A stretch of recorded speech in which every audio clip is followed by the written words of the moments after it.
começar dizendo gratidão. Gratidão à Câmara de Vereadores aqui de Pouso Alegre por todo esse esforço e por toda essa abertura. Mas eu comecei a minha fala dizendo graça e paz. E é sobre isso que eu quero pensar. O apóstolo Paulo, ele começa todas as suas cartas dirigidas a igrejas com essas duas palavras, graça e paz. Porém, quando Paulo vai se dirigir a outros obreiros, como Timóteo e Tito, ele acrescenta uma palavra, ele diz graça, misericórdia e paz. Com certeza tem algo que a gente precisa compreender, que está no pensamento do apóstolo dos gentios aqui, que precisa falar aos nossos corações, né? A grande verdade é que hoje nós homenageamos aqui homens e mulheres que trabalham incansavelmente para o reino de Deus e carregam um peso diferente do membro comum da igreja. Nós não somos melhores, mas Deus, que chamou você para essa obra, colocou uma responsabilidade que às vezes pesa. Então, quando Paulo ele fala a Timóteo, a Tito, ele diz graça, misericórdia e paz. E eu queria pensar um pouquinho sobre isso daí. Queria pensar um pouco sobre essa realidade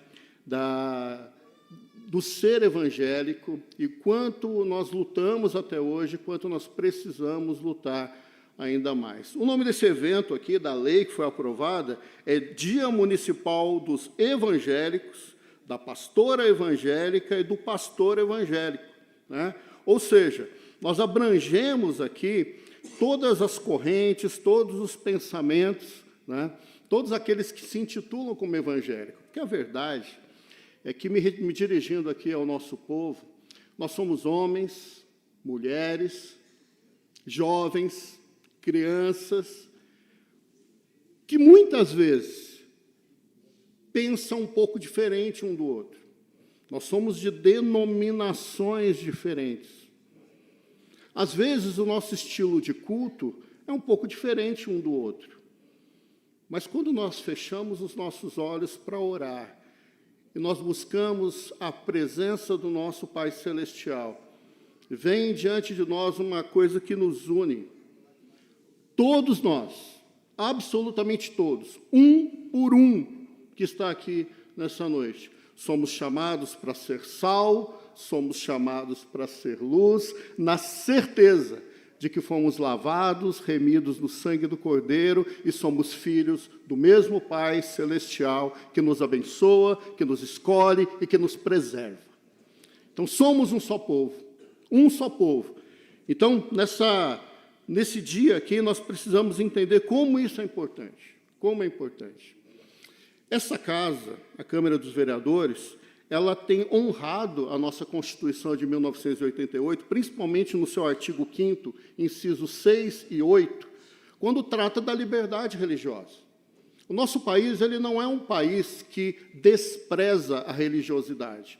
A nossa lei máxima diz que todas as religiões são bem-vindas e precisam ser preservadas, toleradas e protegidas. E é responsabilidade dessa casa fazer com que isso aconteça. E nós temos percebido que isso acontece de fato. Nós mesmos, na nossa igreja, somos privilegiados de ter uma lei que colocou no calendário oficial dessa cidade a Festa da Amizade, que está na sua 14ª edição, né? E para nós foi uma alegria muito grande de ter esse reconhecimento. E o mesmo aconteceu com diversas outras organizações aqui na cidade que a gente tem acompanhado. Inclusive, estaremos lá, 14 e 15 de agosto. Se puder estar conosco, viu, Fred? Vai ser um prazer te receber lá. Meus amados, o nosso povo hoje é muito grande, mas nem sempre foi assim. Nem sempre foi desse jeito. A gente precisa entender que tudo começa pequeno, tudo começa com dificuldade, tudo começa com inúmeras barreiras. Paulo sabia muito bem disso quando ele estimula o jovem pastor Timóteo a perseverar naquilo que ele deveria fazer. Então, como eu bem coloquei aqui no início da minha explanação, quando Paulo vai lá em Romanos 1,7 se referir àquela igreja, ele vai dizer graça e paz. Quando lá em 1 Coríntios 1,3, Paulo vai falar à igreja de Corinto, ele novamente, graça e paz. Isso se repete em Éfeso, na Galácia, em Filipos, mas quando ele inclui aqui misericórdia, graça, misericórdia e paz, ao falar com o pastor, ele está mensurando o tamanho do desafio. Você que vai ser homenageado aqui nessa noite, você não está sendo reconhecido simplesmente porque você tem um título, você está numa igreja, ou porque, por algum motivo, você deve ser homenageado, não. O reconhecimento é porque você tem lutado o bom combate de Cristo. Você tem feito o trabalho que não é fácil, ele é árduo e muito bem reconhecido aqui por Paulo ao cumprimentar Timóteo dessa maneira. Éfeso, que era a cidade que Timóteo estava, era um grande desafio para aquele jovem pastor. Mas o Brasil também é um grande desafio. O Brasil é um enorme desafio. Se hoje o desafio é grande, eu quero lembrar os irmãos aqui presentes do que viveram os nossos pioneiros. Em 1557, os primeiros evangélicos protestantes chegaram no Brasil. Enviados pelo reformador Calvino, chegaram no Rio de Janeiro e começaram a fazer o seu trabalho ali de culto e de evangelização. Só que esse primeiro trabalho ele não prosperou, porque encontrou um Brasil fechado para outras religiões, onde apenas a religião oficial do Estado era permitida, todos os cultos eles eram ilegais, e essa primeira leva de evangélicos não conseguiu prosperar. Passaram-se 1 século, 2 séculos, 3 séculos, para que só em 1810 houvesse o primeiro acordo de abertura religiosa no Brasil. 1810. E aí nós temos a chegada da Igreja Anglicana, depois a Igreja Presbiteriana, em 1859, depois nós batistas, em 1881, com apenas 3 missionários, William e Anne Bagby, Zacarias Taylor, só 3.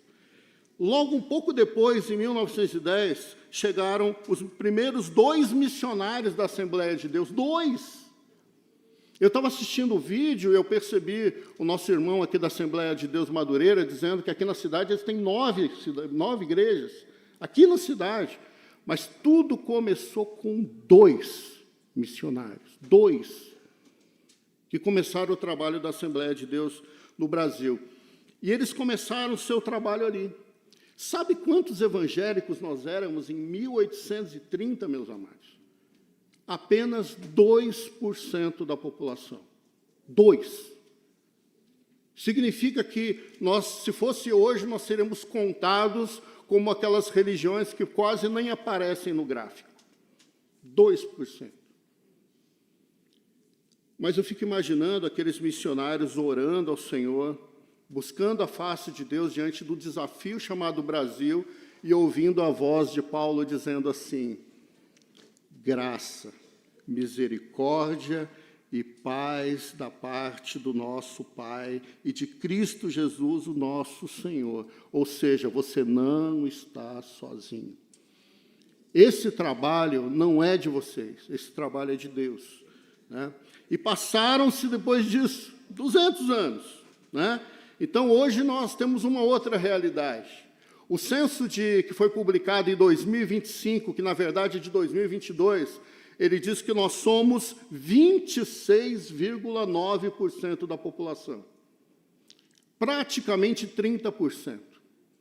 Isso é muita coisa. Significa que aquela semente que foi plantada a duras custas lá atrás, ela foi plantada, ela germinou, ela gerou frutos, e eu e você somos frutos dessa semente lançada há tantos anos atrás. Se hoje, a cada 10 pessoas, 3 somos evangélicos, é porque um dia alguém ouviu a voz e falou: eu vou realizar esse trabalho, por mais difícil que ele seja. Sabe o que significa, meus amados? São 50 milhões de evangélicos. 50 milhões é o estado de São Paulo inteiro. 50 milhões é 2 vezes Minas Gerais. 50 milhões são 312 vezes Pouso Alegre. Começando com pouquíssimos missionários que acreditaram no chamado de Deus, tiveram coragem de ir e fazer diferença.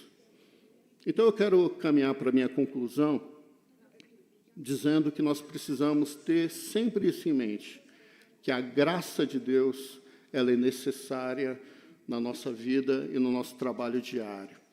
A graça de Deus é o início de todas as coisas, porque por essa graça nós somos salvos. Essa graça é que nos sustenta, essa graça é que faz em nós aquilo que nós podemos potencialmente ser em Cristo. Quando Paulo ele ora pedindo algo específico para Deus que lhe incomodava, ele vai ter uma resposta dessa oração que a gente vê lá em 2 Coríntios 12, 9, quando a resposta é: a minha graça te basta, porque o meu poder se aperfeiçoa na sua fraqueza. Nós precisamos compreender que o chamado é para todos nós, o trabalho é grande, é árduo, é difícil, mas o Deus que nos chamou, é Ele que nos capacita, é Ele que nos dá autoridade para executar o trabalho. A graça de Deus. A segunda coisa é a misericórdia. E a misericórdia de Deus é justamente a consciência de que Deus ele age a favor do seu povo. Ele age para que eu e você tenhamos condição de fazer as coisas, porque, de fato, nós não temos condição. Toda a nossa capacidade vem do alto, vem do Senhor. Então, por misericórdia, nós podemos fazer alguma coisa. E graças a Deus, que a gente tem a certeza de que essa misericórdia se renova todo dia. Lá em Lamentações 3, 23 vai dizer isso. As misericórdias do Senhor se renovam todos os dias. Porque Paulo sabia que aquele jovem pastor ele ia falhar, ele ia desanimar, ele ia cometer erros, ele ia ficar fraco.